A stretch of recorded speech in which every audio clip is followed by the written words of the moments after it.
The judge opened a 40-year-old map, and the argument ended. I came home to my family's 620-acre Colorado ranch, expecting nothing more than a quiet weekend and a chance to honor my father's memory. Instead, I found an HOA president standing at my gate, telling me I was trespassing on my own land. Minutes later, she called 911 and tried to have me removed. At first, it sounded ridiculous. Then I discovered old records, buried surveys, and a 40-year-old property map that made one question impossible to ignore. Why was the HOA so desperate to control a road that had always belonged to my family? Stay with me, because what started as an argument at a ranch gate turned into a fight over land, truth, and a secret nobody expected to surface. And if you enjoy stories about standing your ground with facts instead of force, take a second to subscribe and join us for more real HOA battles from across the American heartland. The last thing I expected when I drove back to Mercer Ranch was a trespassing accusation. My father had been gone for 3 months. Probate had finally cleared. The deed sat in the glove compartment of my pickup, legally transferring 620 acres of Colorado ranch land into my name. I wasn't coming home to celebrate. I was coming home to repair fences, sort through old equipment, and spend a quiet weekend figuring out what came next. The ranch looked the way I remembered it. The wooden entrance gate leaned slightly to the right. The cattle pasture stretched across the valley beyond it. A faded Mercer Ranch sign still hung from the fence post my grandfather had set decades ago. Then I saw the woman standing beside my gate. She wore a navy blazer despite the dust and gravel. One hand rested on her hip, the other held a clipboard, and behind her stood 2 men installing a bright white sign directly beside my property entrance. Private HOA access road authorized vehicles only. I hit the brakes so hard, gravel sprayed across the road. "What the hell is this?" I muttered. I stepped out of the truck. The woman immediately turned toward me. "Good," she said. "You're finally here." I stared at the sign, then sus at the workers, then back at her. "Who are you?" Her expression tightened.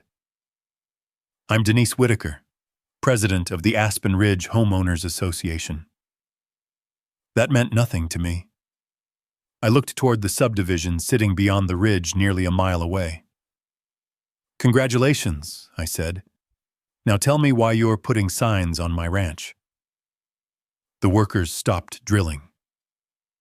Denise folded her arms.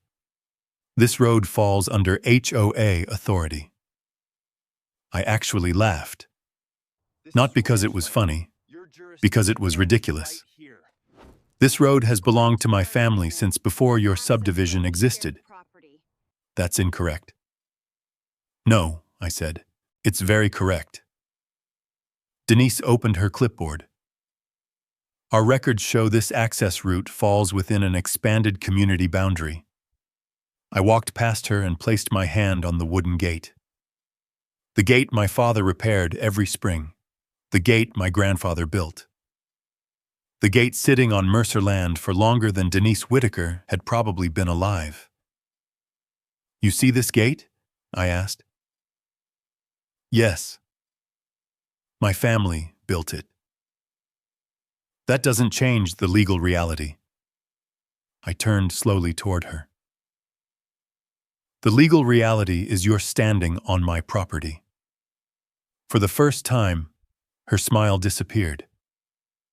Not completely, just enough for me to notice. Then she pulled out her phone. "I was hoping you'd cooperate." "With what?" She started dialing. "With HOA compliance." The call connected. My stomach dropped when I realized who she was calling, 911. "What's your emergency?" Denise never broke eye contact with me. "Hello? I'd like to report a trespasser refusing to leave private community property." For a second, I thought I had misheard her. Then she pointed directly at me. He's currently threatening authorized HOA operations. The dispatcher asked several questions. Denise answered every one of them calmly, deliberately, as if she'd rehearsed the conversation. I stood there listening to a stranger report me on my own land. When she finally ended the call, I took a slow breath. "You called 911 on the owner of the property?" She tucked her phone away. "If you're the owner, you'll have an opportunity to prove it." The confidence in her voice bothered me more than the accusation. People bluff all the time. Denise didn't sound like she was bluffing. She sounded certain. 10 minutes later, a sheriff's cruiser appeared over the hill. Dust followed behind it. The vehicle rolled to a stop beside my truck. Sheriff Alan Reeves stepped out. I recognized him immediately. He'd known my father for years.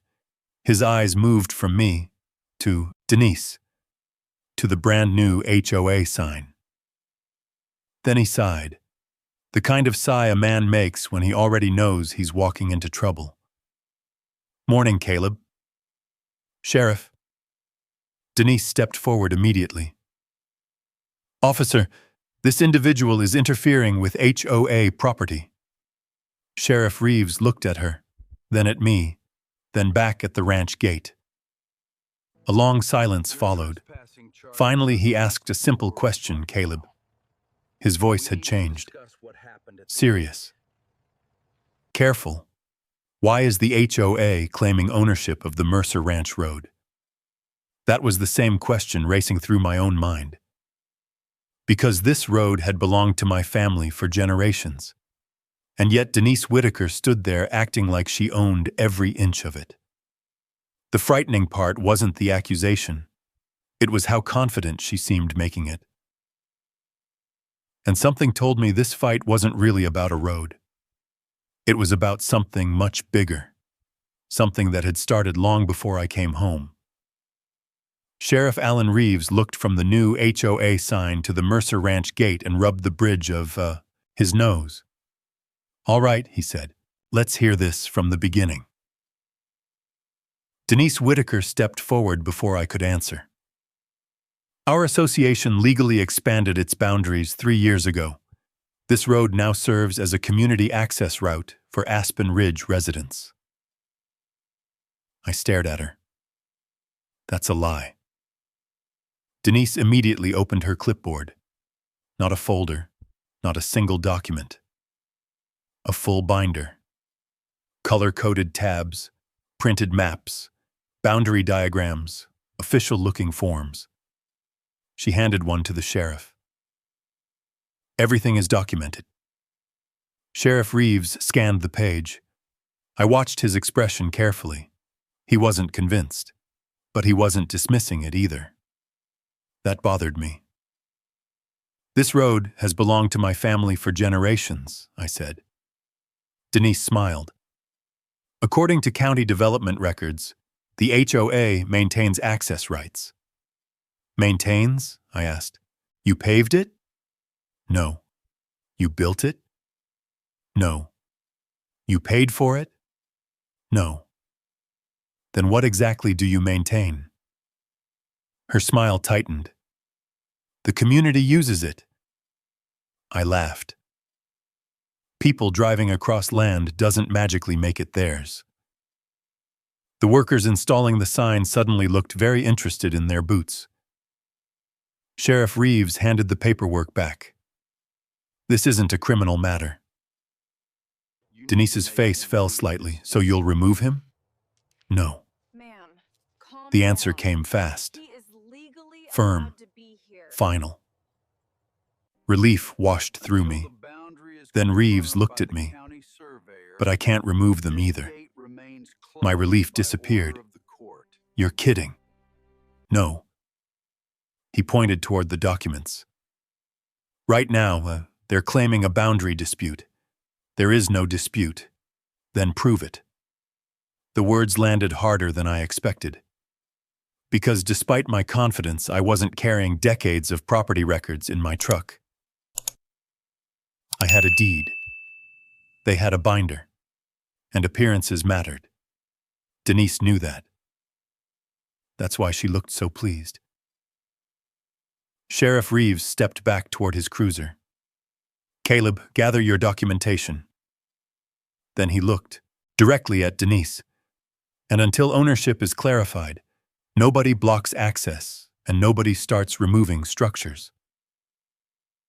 Denise nodded politely. The second he drove away, her politeness vanished. "You should have accepted HOA authority when you had the chance." I folded my arms.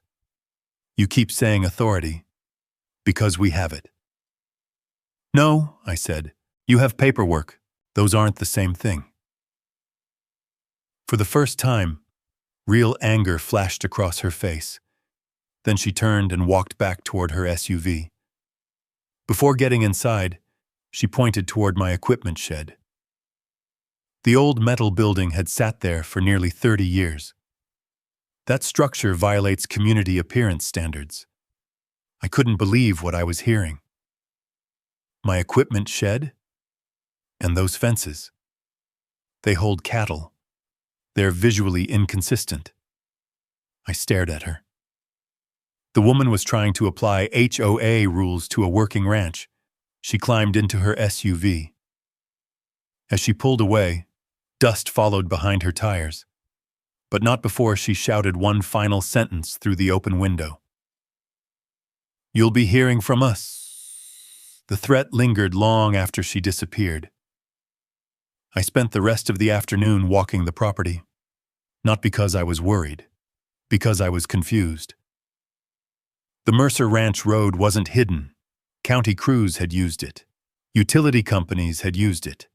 My father had maintained it for years. How could anyone seriously claim ownership by sunset? I was sitting on the porch with a stack of unopened mail I'd collected from the ranch mailbox. Most of it was junk. Advertisements, tax notices, agricultural newsletters. Then I found something different. A certified envelope.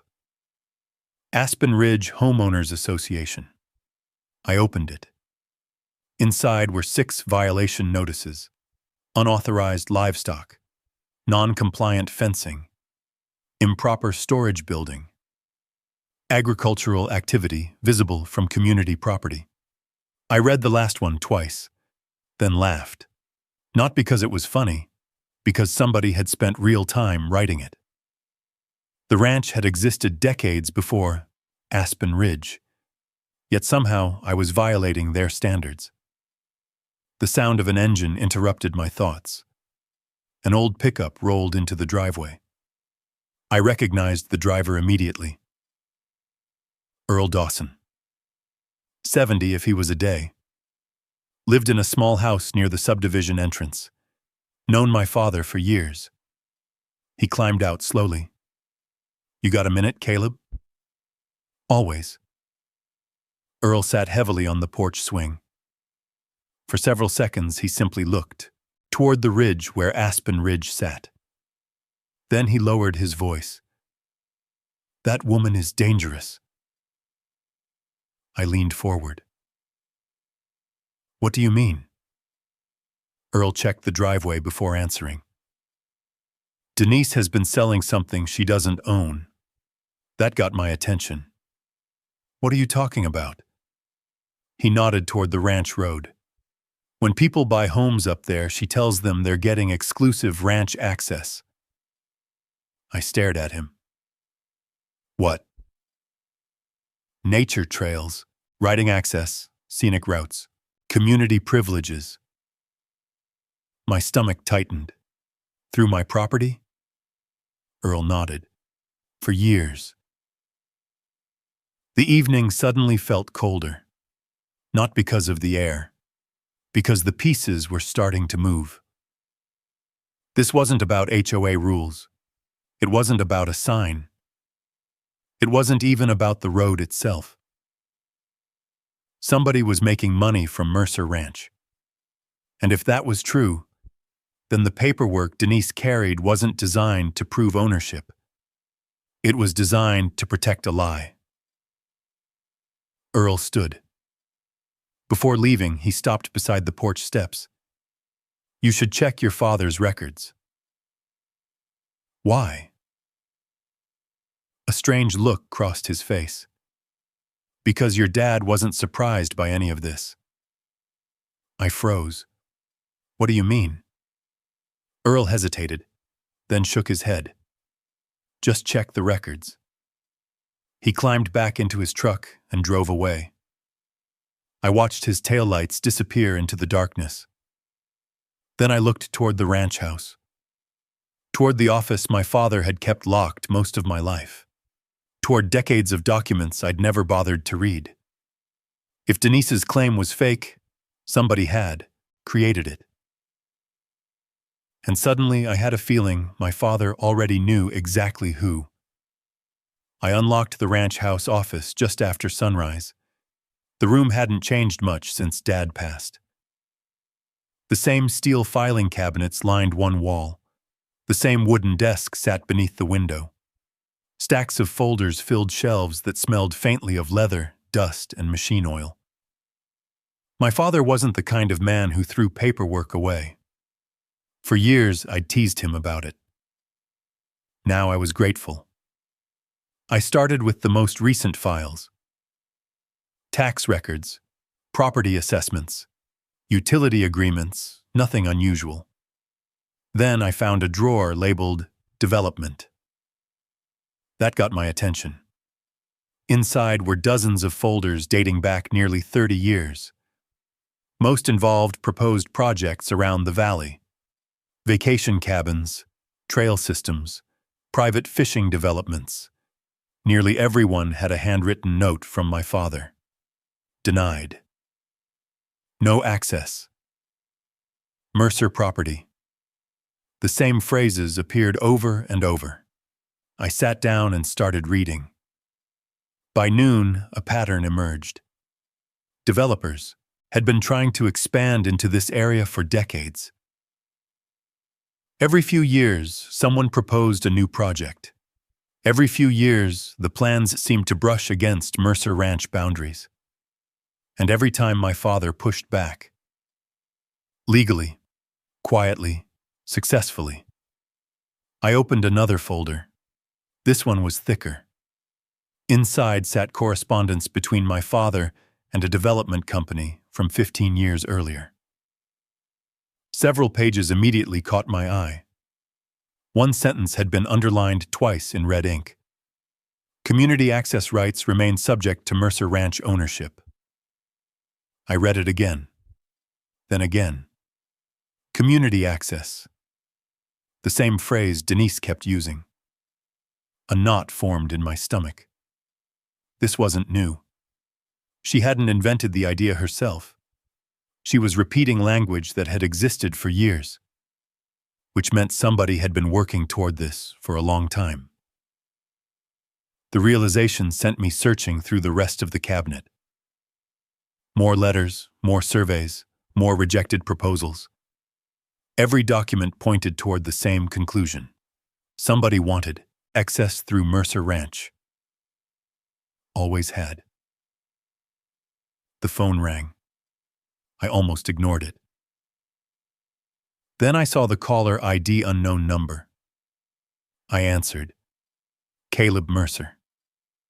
The voice on the other end was instantly familiar. "Mr.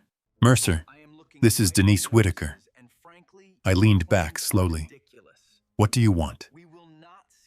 "You received the violation notices?" "I received a stack of nonsense." Her tone hardened. "They're legally enforceable." "No, they aren't. You should reconsider that position." I couldn't help laughing. "You called 911 on the landowner yesterday.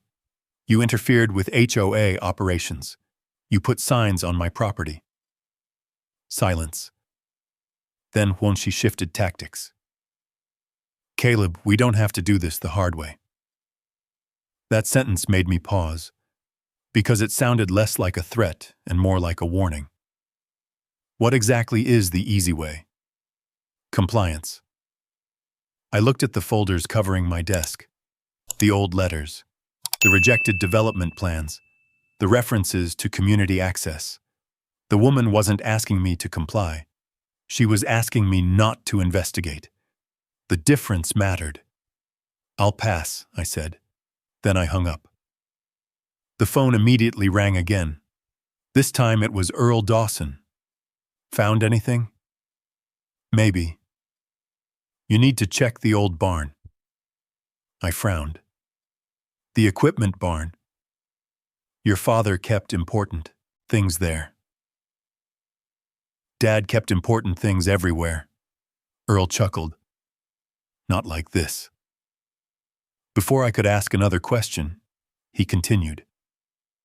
"Years ago, your father told me there was one thing on that ranch nobody should ever throw away." The hairs on the back of my neck stood up. "What thing?" "I don't know, That's helpful." "I'm serious, Caleb." His voice lost its humor. He said if anyone ever challenged Mercer ownership, the answer was already waiting. A long silence followed. Then Earl added something that stopped me cold, and he specifically mentioned the barn. The call ended. I sat motionless for several seconds. My eyes drifted toward the window. Beyond the pasture sat the old equipment barn. Weathered wood, rusting metal roof, 40 years of tools and machinery. I suddenly remembered something. A conversation from years ago. I had been helping Dad clean the barn when I was a teenager. I'd reached behind an old workbench to throw away a rusted metal tube. He stopped me immediately. Not angry, not loud, just firm. "Leave that where it is." At the time, I never asked why. Now I wished I had. I stood so quickly my chair rolled backward. The office no longer mattered. Neither did the filing cabinets. Because for the first time since Denise appeared at my gate, I felt like I was getting close to something real. Not HOA paperwork, not violation notices. Evidence. Whatever my father had hidden, he had hidden it for a reason. And if it was still where he left it, then somewhere inside that old barn might be the answer to a fight that had started long before I ever came home. I grabbed my truck keys and headed for the door. Because if my father had left me anything capable of stopping Denise Whitaker, I was about to find it. The equipment barn sat at the far end of the ranch near an old cattle lane. I parked beside it and stepped inside.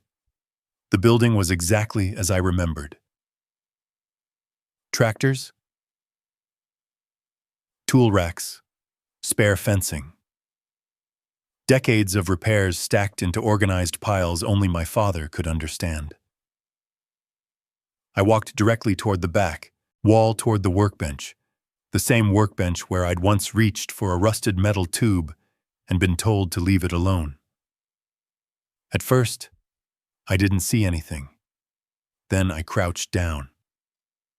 Behind the bench, partially hidden beneath a layer of dust. There it was, the tube.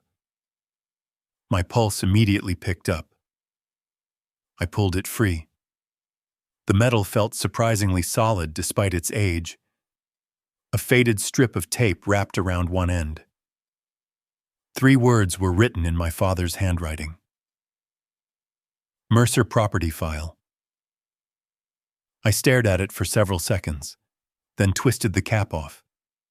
Inside was a tightly rolled document protected by plastic. I carefully slid it out.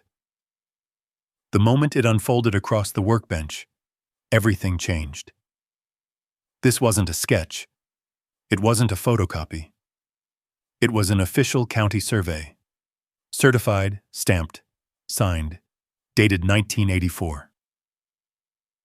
My eyes moved across the map. Boundary lines stretched across the valley. Parcel numbers. Survey markers. County approval signatures. Everything appeared legitimate. Then I found the red markings. My father's handwriting. Several areas had been circled. One circle immediately caught my attention. Aspen Ridge Entrance Monument. I frowned. The HOA entrance sign sat nearly a mile from the ranch house. Why would Dad mark it? I followed the boundary line, then checked it again. Then a third time. The entrance monument wasn't inside HOA property. It sat directly on Mercer land. I stared at the page. No way. I grabbed another document from the tube, then another. Survey amendments. County correspondence. Property descriptions. Every single one confirmed the same thing. The entrance sign never belonged there. Neither did the decorative fence running alongside it. Neither did the community trail Denise constantly advertised. All three crossed onto Mercer property, and not by inches. By significant margins. The realization hit like a hammer. The HOA wasn't arguing over a road because of confusion. They were protecting something. I spread every document across the workbench. The deeper I looked, the worse it became. A county letter, dated 1986, referenced a rejected boundary adjustment request. Another document showed concerns regarding access corridors through Mercer Ranch. One phrase appeared repeatedly. No authorization granted. No authorization granted. No authorization granted. I suddenly understood why my father saved all of this. Someone had tried to expand onto Mercer land decades ago. They failed. Then, somehow, the expansion happened anyway. A vehicle engine outside interrupted my thoughts. I stepped to the barn entrance. A white SUV sat near the gate. Denise Whitaker. Of course. She climbed out, holding another clipboard. Two board members followed behind her. I walked toward them carrying nothing. The map remained inside the barn. For now. Denise looked unusually confident. Mr. Mercer. What do you want? She handed me a document. Official HOA letterhead. More violations. More fines. This time they totaled nearly $12,000. I almost laughed. 12,000. Failure to comply has consequences. I looked directly at her. Does trespassing have consequences too? Something flickered across her face. Gone almost instantly. What do you mean? Interesting. The question came too fast, too carefully. I shrugged, just wondering. Denise recovered immediately. If these violations remain unresolved, further enforcement action may be necessary. The board members nodded, like obedient assistants. I folded the paper. Tell me something. What? How long have you been HOA president? The question seemed to catch her off guard. 7 years. And before that, I served on the board. My attention sharpened. How long? Her jaw tightened. A long time. Interesting. Very interesting. Because according to the documents inside my barn, the boundary issue existed decades before she became president, which meant she might know more than she wanted anyone to believe. Denise took a step closer. You should be careful, Caleb. There it was. Not confidence. Fear disguised as authority. People who know they're right don't issue vague warnings. They provide facts. Denise only had pressure. I smiled. The first genuine smile since this fight started. She noticed. Her expression immediately changed. What are you smiling about? I looked past her toward the subdivision, then back at her. Nothing. The answer clearly bothered her. Good. For the first time since I returned to Mercer Ranch, the balance had shifted, only slightly. But enough. Because I knew something she didn't. The documents hidden inside that barn weren't just evidence.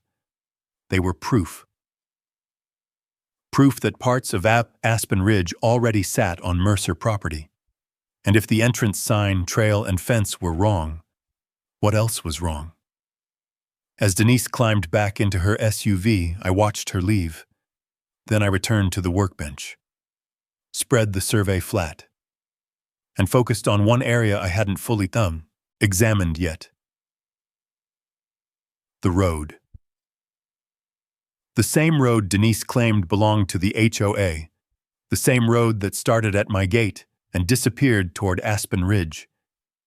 My eyes followed the boundary lines carefully, and what I saw made my stomach tighten. Because if I was reading the survey correctly, the road itself might be the biggest problem of all. I didn't sleep much that night. Not because I was worried, because every time I looked at the 1984 survey, I found something new. By sunrise, I'd made copies of every document from the metal tube. Then I drove straight into town. My first stop was the county clerk's office. If the survey was legitimate, there would be records. If it wasn't, I'd know before noon. County Clerk Rachel Moreno greeted me from behind the counter. She'd worked there for nearly 20 years. When I unrolled the survey on her desk, her expression immediately changed. Where did you get this? My father's records. She adjusted her glasses and leaned closer. For nearly 5 minutes, she said nothing. Then, she stood up. I need to check something. She disappeared into the records room. The wait felt longer than it was. When she returned, she carried 3 property books and a digital parcel printout. She spread everything across the counter. Then she pointed. The lines matched perfectly. Parcel numbers, survey markers, county references, everything. This is real, she said. I exhaled slowly. Even though I already suspected it, hearing someone else confirm it felt different, more solid, more dangerous. Rachel tapped the road section. This survey has never been superseded. What does that mean? It means these boundaries remain legally recognized. I felt my pulse quicken. Even now? Especially now. That was the moment I knew Denise had a problem. A very serious one. I left the courthouse carrying certified copies. By the time I reached Mercer Ranch, the problem had already escalated. Bright orange stickers covered my property. 1 on the cattle gate, 3 on the equipment shed, 2 on the tractor parked beside the barn, another attached to a livestock fence. A violation correct immediately, I stared at them in disbelief. The woman had declared war using office supplies. A white SUV sat near the entrance. Denise. Again. She was supervising 2 board members carrying clipboards. One was photographing my equipment. The other was measuring fence posts. I parked and climbed out. What exactly are you doing? Denise turned with a smile that looked forced. Documenting violations. I ripped a sticker off the tractor. This is ranch equipment, visible from community property. I pulled another sticker from the fence. Those are cattle. Livestock presentation standards. I laughed. Actually laughed. Because the alternatives were yelling or losing my mind. You have standards for cows? Her expression hardened. You think this is funny? No. I held up one of the violation notices. I think this is desperate. The word hit harder than I expected. For a split second, something flashed across her face. Fear. Gone almost instantly. But I saw it. Oh. The same fear I'd noticed yesterday. The same fear hidden behind the threats. Denise wasn't acting confident. She was acting cornered. That realization changed everything. I stepped closer. Why are you really doing this? I'm enforcing HOA rules. No. I shook my head. You're trying to bury me under paperwork. One of the board members suddenly stopped writing. The other looked away. Interesting. Denise folded her arms. You've become very difficult, and you've become very nervous. Her jaw tightened. Then her phone rang. She glanced at the screen. The color drained slightly from her face. She rejected the call immediately. That caught my attention. Problem? No. The answer came too fast. Before I could push further, another vehicle entered the driveway. A black SUV professional. Expensive. A woman stepped out carrying a leather briefcase. She looked around once before approaching. Caleb Mercer? That's me. She extended a hand. Marla Bennett. The name sounded familiar. Then I remembered. Property attorney. Boundary disputes. Land rights. One of the best in the county. Rachel Moreno must have called her. Marla glanced at the stickers covering my property, then at Denise, then back at me. Interesting situation. That's one way to put it. Denise immediately stepped forward. This matter falls under HOA authority. Do you have them? Marla didn't even look at her. Instead, she held out her hand toward me.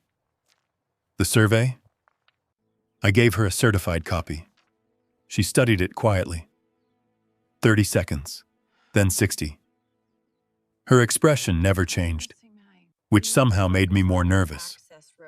Finally, she pointed at a specific section, not the HOA sign, not the community trail, not the decorative fence, the road. Have you looked closely at this? Some. You need to look closer. My stomach tightened. She traced the road with her finger, from the highway, past the ranch gate, toward Aspen Ridge.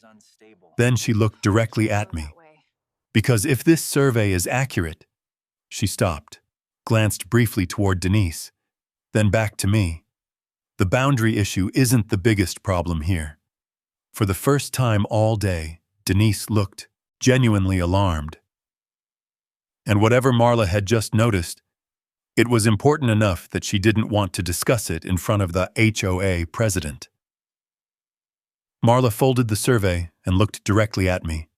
Let's talk somewhere private. Denise immediately stepped forward. Any discussion involving HOA property concerns requires... Marla finally looked at her.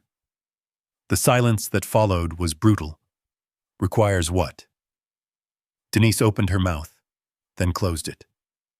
Marla turned back to me. My office. 1 hour. Then she walked away. The black SUV disappeared down the driveway.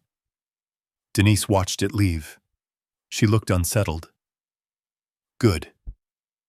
For the first time since this started, someone wasn't intimidated by her title. I spent the drive into town replaying Marla's reaction. Not the words. The expression. She hadn't looked surprised. She'd looked concerned. That bothered me. Boundary disputes were one thing. Concern meant something bigger. An hour later, I sat across from her conference table. The 1984 survey covered nearly the entire surface. Beside it sat a modern county parcel map. Marla adjusted both documents until the lines matched. Then she drew a finger along the paved road connecting Aspen Ridge to the highway. Tell me something, Caleb, okay? How many entrances does Aspen Ridge have? 1. She nodded. I thought so. My stomach tightened. Marla overlaid the maps completely. Then she pointed. The road started at the highway, crossed through Mercer Ranch, continued directly into Aspen Ridge, every inch of it. I leaned closer. What am I looking at? The HOA's worst nightmare.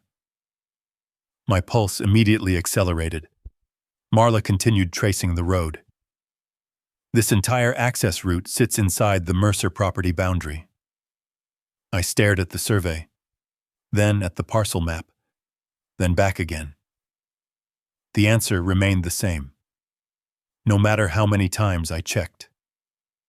The road belonged to Mercer Ranch, not partially, entirely. That's impossible. No.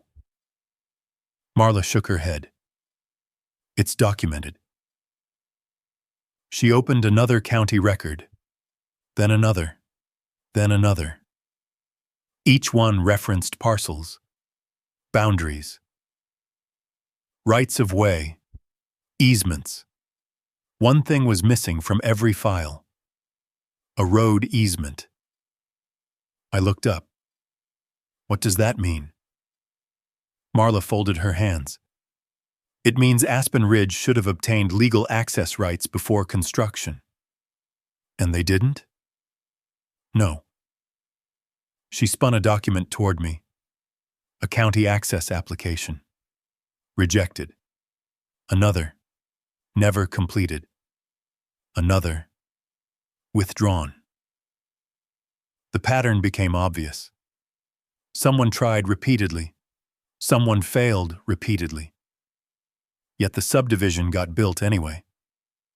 A chill ran through me. They built the entire neighborhood without securing access? That's exactly what it looks like. For several seconds, neither of us spoke. The implications were enormous. Every homeowner, every delivery truck, every utility vehicle, every resident entering Aspen Ridge used a road they didn't legally control. Marla leaned back. Now you understand Denise's panic. I did. Suddenly, everything made sense. The HOA violations, the 911 call, the pressure, the threats, the stickers. None of it was about enforcing rules. It was about protecting access. Without that road, the entire HOA became vulnerable. My phone buzzed. Unknown number. I answered. Caleb Mercer. The voice on the other end was instantly recognizable. Denise. Again. Have you retained legal counsel? I smiled despite myself.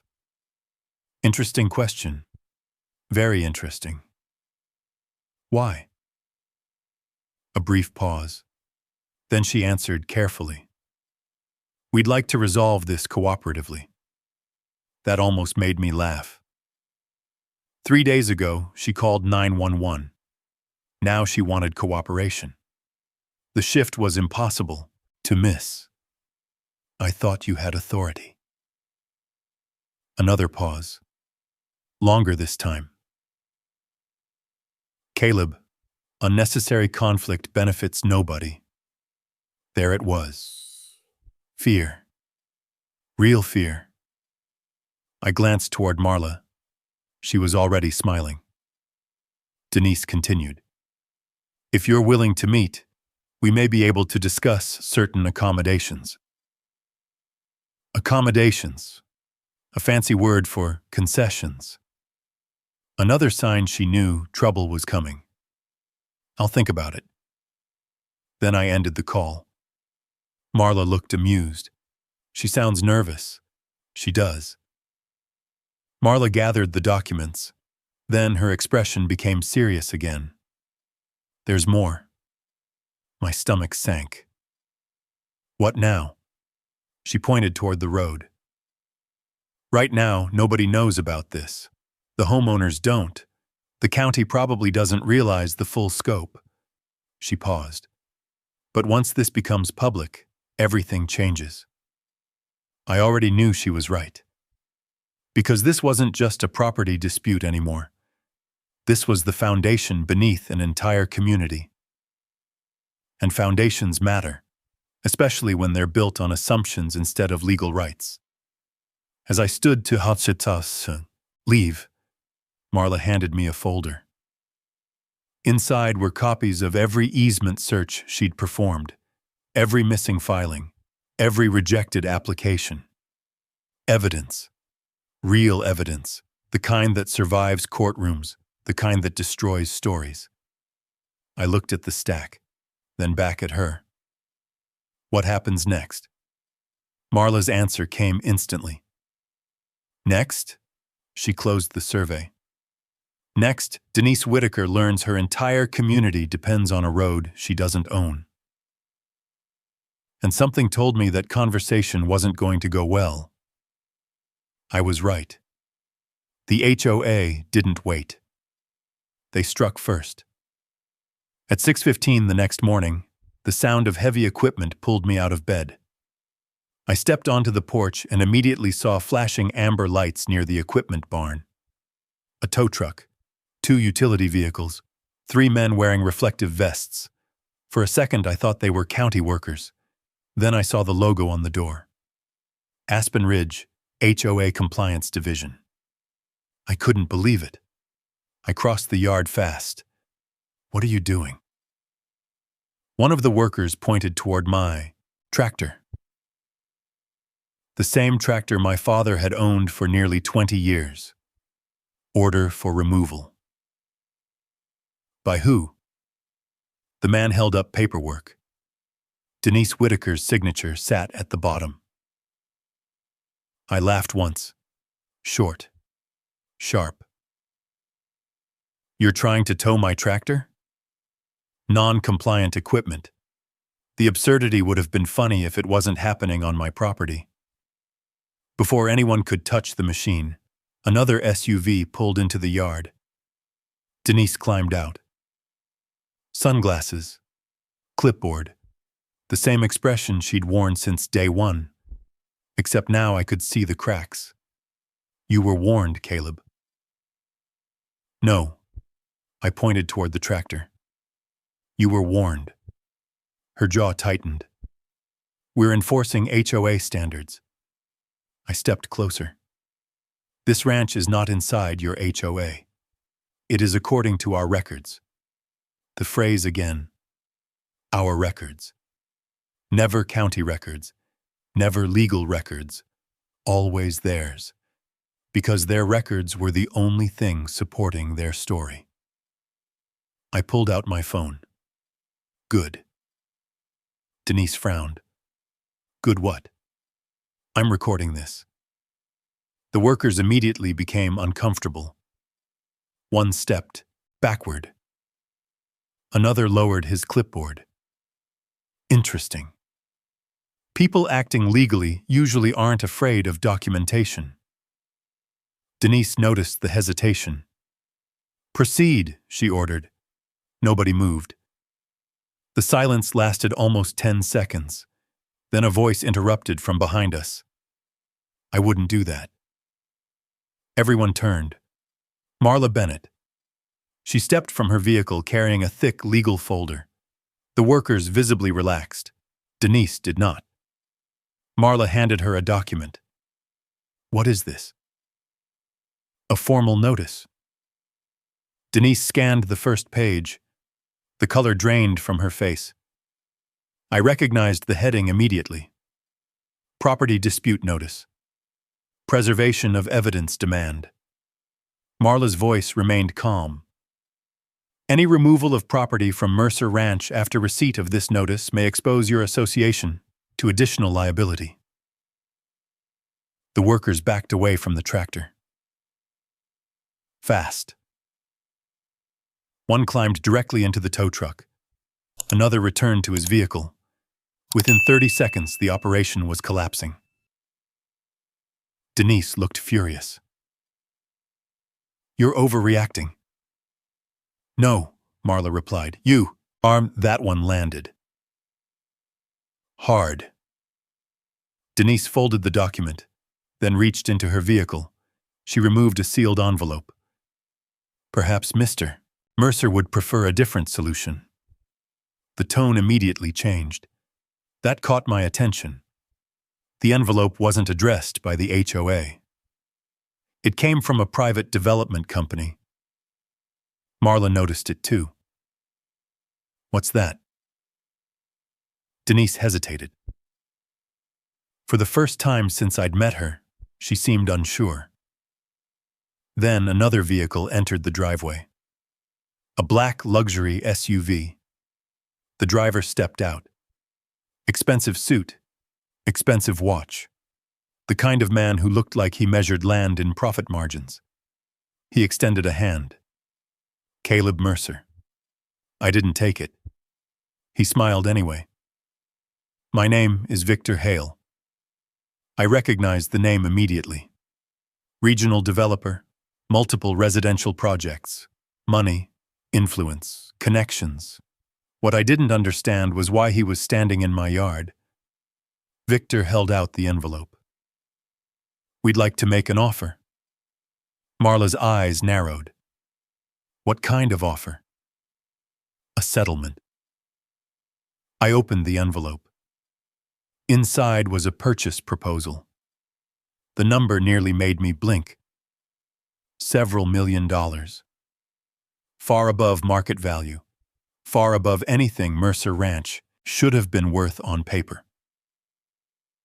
That alone told me something was wrong. Nobody overpays unless they're buying something more valuable than they're admitting. I flipped through the pages, then stopped. One sentence buried deep inside the agreement caught my attention.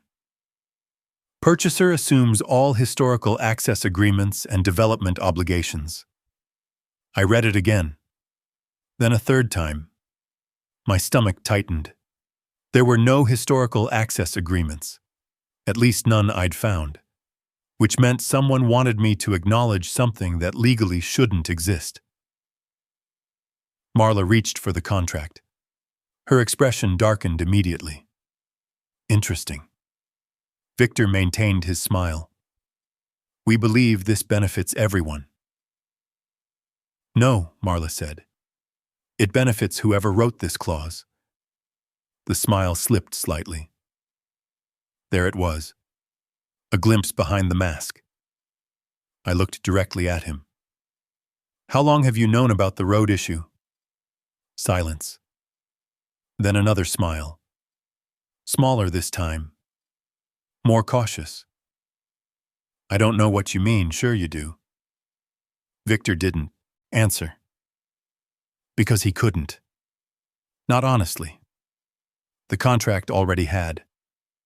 The hidden language told the story. Developers knew. Somewhere along the way they discovered the same problem Marla had found. The road. The access, the missing easement. And instead of fixing it, they'd buried it, built around it, profited from it. Now they wanted Mercer Ranch to quietly sign away the evidence. I handed the contract back. "No."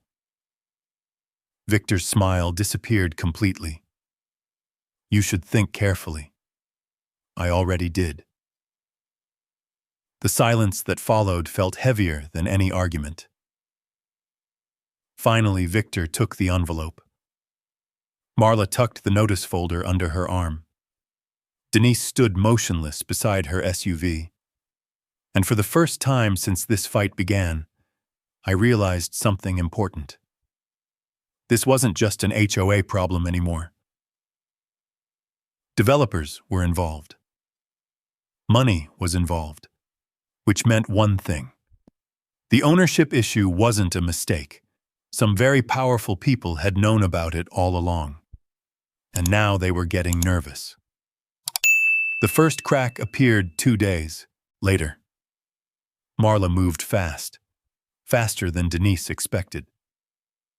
By Monday morning, formal notices had been filed with the county, the HOA, and every attorney connected to Aspen Ridge. Property dispute, boundary challenge, questioned access rights, demand for preservation of records. Everything documented, everything legal, everything impossible to ignore. The reaction was immediate. By noon, rumors were spreading through Aspen Ridge. At first, homeowners dismissed them. Then copies of the county notices began appearing in mailboxes. Then screenshots appeared on community forums.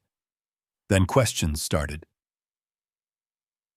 Questions Denise couldn't answer. I was standing beside the ranch gate when the first resident showed up. A middle-aged man named Tom Walker. I recognized him from town. He climbed out of his truck holding one of Marla's filings. "Is this real?" I looked at the paperwork. "It is." Tom stared toward the subdivision. "They told us the road belonged to the HOA. So did Denise." His face tightened. "My family paid extra for a lot near the ranch access trail." The words hit exactly where I expected. Access trail. The same trail sitting on Mercer property. The same trail Denise advertised. Tom wasn't angry at me. He looked betrayed. And he wasn't the last. Throughout the afternoon, more residents arrived. A retired teacher. A young couple. A veteran who'd moved into Aspen Ridge 3 years earlier. Every conversation sounded similar.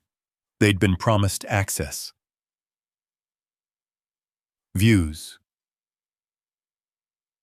Trails. Amenities. Privileges. Most had paperwork mentioning them. Very little mentioned actual ownership. The distinction suddenly mattered. A lot. By evening, Aspen Ridge's private online forum had exploded. Residents wanted answers. Board members stopped responding. Posts disappeared. New ones appeared faster. The silence from HOA leadership only made things worse. The next morning, the county made its move. Rachel Moreno's office completed verification of the 1984 survey. The findings matched every document my father had preserved. Boundary markers, parcel records, survey, references. Nothing contradicted Mercer ownership. The official confirmation hit Aspen Ridge like a thunderclap. By lunchtime, residents were demanding an emergency HOA meeting. Denise initially refused. Then she tried delaying it. Then she stopped answering calls entirely. That strategy lasted less than 6 hours, because people had started doing their own research, and what they found terrified them. The entrance monument, the decorative fencing, the trail system, the disputed road. Every feature under investigation sat directly on the documents Marla had challenged. Fear turned into anger, anger turned into pressure, pressure turned into open revolt. Late that afternoon, Sheriff Alan Reeves called me. "You should know something." "What?" "The HOA clubhouse is packed." I wasn't surprised. "How bad?" Reeves exhaled. "Bad enough that 3 board members resigned this morning. That got my attention." "What?" "They don't want their names attached to what's happening." "Interesting. People abandon ships when they think they're sinking." Apparently, some of Denise's allies had reached that conclusion already. The biggest shift came that evening. A local news station picked up the story. Nothing dramatic, just a short report. Property dispute, questioned boundaries, Historic survey, potential legal issues. But that was enough. Because now the situation belonged to the public. Not just the HOA, not just Mercer Ranch. Everybody was watching. I drove past Aspen Ridge shortly after sunset. Residents stood outside talking in small groups. Nobody looked relaxed. Nobody looked confident. The illusion of certainty Denise had built was disappearing. Fast. Then my phone rang. "Marla, you need to come to my office tomorrow morning." Her voice sounded different, sharper, focused. What happened? The county found something. I immediately sat up straighter. What kind of something? A brief silence followed. Then she answered. The kind that turns a property dispute into a fraud investigation. Every muscle in my body tightened. What did they find? A signature. Just one word. But it landed hard, because signatures matter. Maps can be challenged. Interpretations can be debated. Opinions can change. Signatures stay. Whose signature? Marla paused, long enough to make me nervous. Then she finally answered, Denise Whitaker's. I stared into the darkness beyond the windshield. Suddenly, everything made sense. The panic, the threats, the violations, the developer, the pressure campaign. Maybe Denise wasn't just protecting the HOA. Maybe she was protecting herself. And if the county had found what Marla thought they found, then the fight over Mercer Ranch was about to become much bigger than property lines. Because somebody had put their name on something they shouldn't have. And tomorrow we were going to find out exactly what it was. Marla's office was already full when I arrived. County officials, 2 survey specialists, Rachel Moreno, stacks of records covered the conference table. Nobody looked relaxed. That was my first clue. Marla slid a file toward me. Take a look. I opened it. The top page was a boundary expansion request. Dated nearly 15 years earlier. The document claimed portions of Mercer Ranch had been incorporated into Aspen Ridge's development plan. I frowned. That was never approved. Keep reading. I flipped to the final page, then stopped. A signature sat at the bottom. Denise Whitaker. My stomach tightened. What exactly am I looking at? Rachel answered. The document was submitted as supporting verification during an HOA expansion review. I looked up, but the expansion never happened legally. Correct. Rachel tapped the page, yet this filing remained in the records. The room fell quiet. Marla opened another folder. Inside were archived HOA communications, board meeting summaries, internal memorandums, emails, years of records. One pattern appeared repeatedly. Questions about boundaries, questions about access rights, questions about Mercer Ranch, questions that were never fully answered. Instead, they were deferred, delayed, ignored, again and again, until eventually everyone simply acted as if the problem didn't exist. I sat back slowly. They knew. Marla nodded.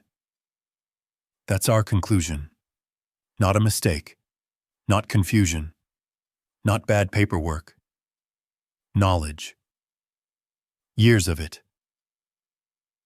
The realization changed everything. Before now, Denise could claim misunderstanding. After today, that excuse disappeared. The emergency HOA meeting began that evening. Residents packed the clubhouse. Every chair was occupied. People stood along the walls. Others crowded outside the doors. The atmosphere felt less like a community meeting and more like a public trial. Denise stood at the front. Her usual confidence was gone. The moment she saw me enter with Marla and Rachel, her shoulders visibly stiffened. Good. For months, maybe years, she had controlled the narrative. Tonight, she wouldn't. A resident stood immediately. Tom Walker, the first homeowner who'd come to my ranch. Did you know? No introduction. No warm-up. Straight to the point. Denise blinked. Know what? The road. Another resident joined in. The boundaries. Then another. The trail. System. Then another. The entrance sign. Questions came from every direction. Fast. Relentless. The room erupted. Denise raised both hands. Everyone, please calm down. Nobody did. Marla stepped forward. Perhaps this will help. She connected a laptop to the projector. The first image appeared on the screen. The 1984 Mercer survey. Gasps spread across the room. The second image appeared. Current parcel records, then overlays, then boundary comparisons, then photographs. Every piece fit together. The evidence was simple, clear, undeniable. The HOA features existed on Mercer property. The room grew silent. Then Rachel stepped forward. She held up the expansion filing, the one bearing Denise's signature. You've all heard conflicting explanations, she said. This document speaks for itself. The image appeared on the screen. Every resident could see it. Every signature, every page, every date. A woman in the front row spoke first. That's your signature.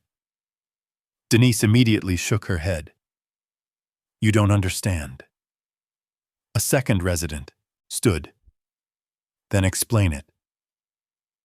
She tried. For nearly 10 minutes she tried. The board submitted paperwork. Developers handled filings. Lawyers reviewed documents. Everyone shared responsibility. Nobody accepted the explanation, because the signature remained. A permanent reminder. Then the final blow arrived. Rachel opened another county file. We also recovered archived correspondence connected to the filing. The room became completely still. She projected the letter onto the screen. A warning from county officials. Boundary approval denied pending ownership clarification. Dated years before the construction expanded, meaning somebody had been told, explicitly, directly, in writing. The room exploded. People stood. Voices rose. Accusations flew. You lied to us. You knew. We paid dues for this. You promised access. You promised ownership. Denise tried speaking over the crowd. Nobody listened. Even several remaining board members looked horrified.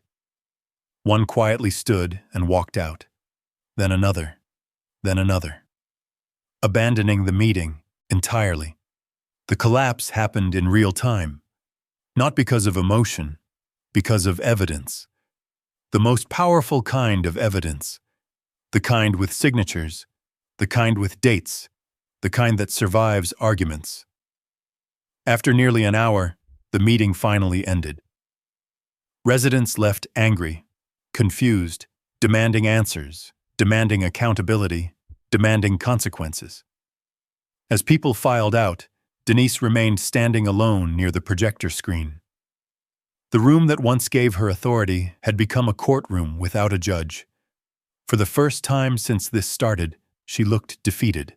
Not angry, not defensive. Defeated. Marla gathered her files, then looked at me. It's over. I glanced toward Denise. No. Marla shook her head. The argument is over. She handed me a court notice. Tomorrow morning, Judge Patricia Harlan. Emergency hearing. Final determination. The document felt heavier than paper. Because after months of assumptions and years of deception, the next day would bring something nobody could argue with. A ruling. And by this point, everyone knew exactly what the evidence would say. The only question left was whether Aspen Ridge HOA would survive hearing it. The answer came the next morning. The courtroom was already crowded when Marla and I arrived. Homeowners filled nearly every seat. Some carried folders. Others carried copies of HOA notices. A few simply sat quietly, waiting to hear what years of paperwork and weeks of conflict would finally produce. At exactly 9 o'clock, Judge Patricia Harlan entered. The room stood, then settled into silence. Judge Harlan wasted no time. I've reviewed the filings. Her voice was calm, measured, the kind of voice that didn't need volume to command attention. Marla rose first. She presented the 1984 survey, the certified county records, the rejected expansion documents, the access easement searches, the photographs, the correspondence. One piece after another. Nothing dramatic. Just facts. The strongest kind of evidence. Judge Harlan examined each exhibit carefully. Occasionally, she asked a question. Occasionally, she requested clarification. The answers never changed. The boundaries were valid. The survey was authentic. The road crossed Mercer property. No easement existed. The HOA expansion had never been legally approved. Every fact pointed in the same direction. Eventually, Judge Harlan turned toward Denise Whitaker. Whitaker. Denise stood. She looked exhausted. The confident HOA president who had called 911 at my ranch gate felt like a distant memory. Did you sign the expansion filing presented to this court? A long silence followed. Then Denise lowered her head. Yes. The answer echoed through the room. Several homeowners closed their eyes. Others shook their heads. Nobody looked surprised anymore, only disappointed. Judge Harlan continued. Were you aware county approval had not been granted? Another silence. Then a quieter answer. Yes. That was it. The moment everything ended. Not because of an argument, not because of emotion, because the truth had finally been spoken aloud. The judge turned toward the homeowners. You were entitled to honest representation. Several people nodded. Others stared at the floor. Years of trust had collapsed in a matter of minutes. Next came the developer's records. Victor Hale wasn't present, but his contracts were, including the settlement proposal he had offered me. Marla highlighted the language, referencing historical access obligations. The judge studied it carefully, then added it to the growing stack of evidence. By noon, the hearing was effectively over. Only the ruling remained. Judge Harlan folded her hands, then looked directly at me. Mr. Mercer. Yes, Your Honor. You have requested recognition of established property boundaries and termination of unauthorized HOA authority over your land. I have. She nodded, then delivered the decision. This court finds the Mercer Ranch survey valid and enforceable. A murmur spread through the gallery. Judge Harlan continued. The disputed road remains Mercer property. More murmurs. The challenged HOA encroachments lack legal authorization. A louder reaction followed. Then came the final blow. Aspen Ridge HOA is hereby prohibited from exercising authority over Mercer Ranch property. The room erupted. Not chaotically. Relieved, like people had been holding their breath for years. Judge Harlan raised a hand. The room settled again. Additionally, all identified encroachments must be removed or corrected through lawful agreement. Then she looked toward Denise. Relevant documents will be forwarded for further review regarding potential filing irregularities. Denise closed her eyes. She didn't argue.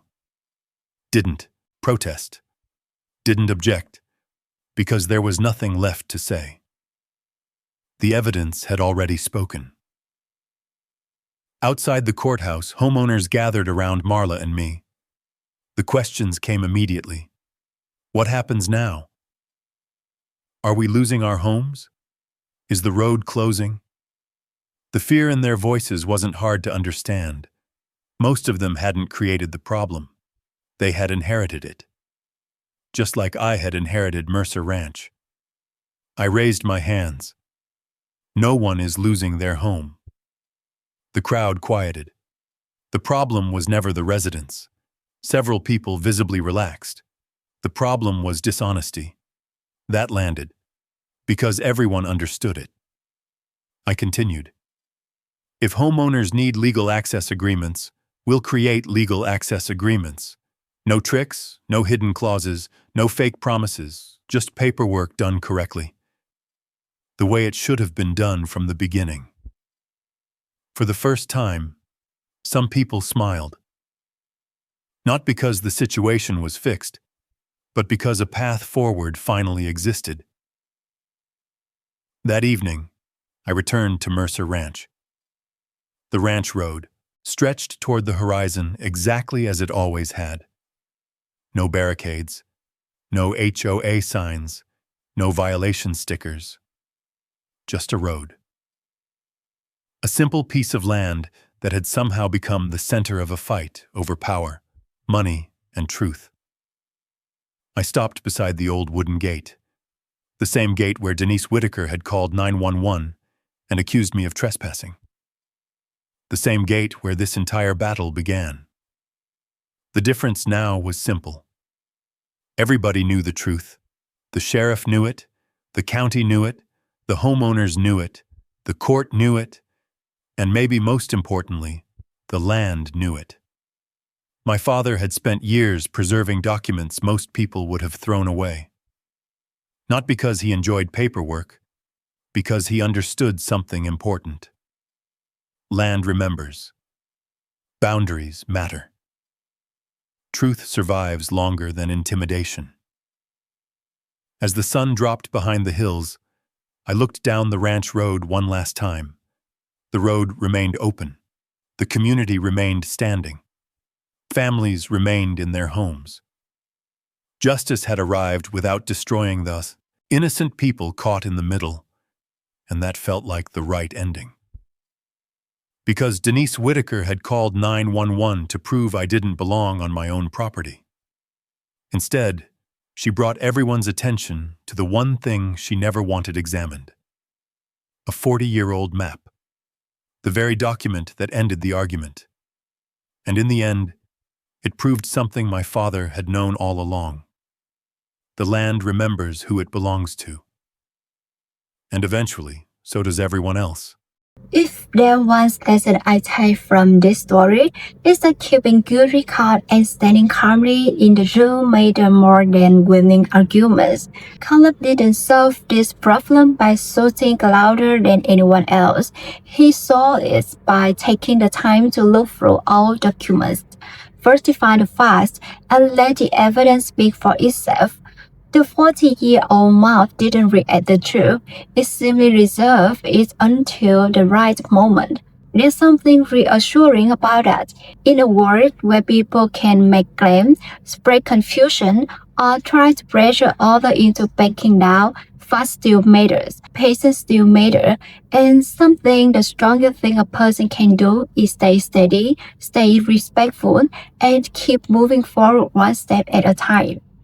I'd love to hear from you. Have you ever dealt with an HOA dispute or a property disagreement or a situation where paperwork ended up telling a very different story than what people claim? If so, leave a simple joystick in the comments, and if you believe you stand your ground the way Caleb did, type yes below. And if stories like this about dignity, perseverance, property rights, and ordinary people facing difficult situations with courage and common sense means something to you, consider subscribing. There are plenty more HOA, brands, and land rights stories ahead, and I'd be glad to help you along for journeys.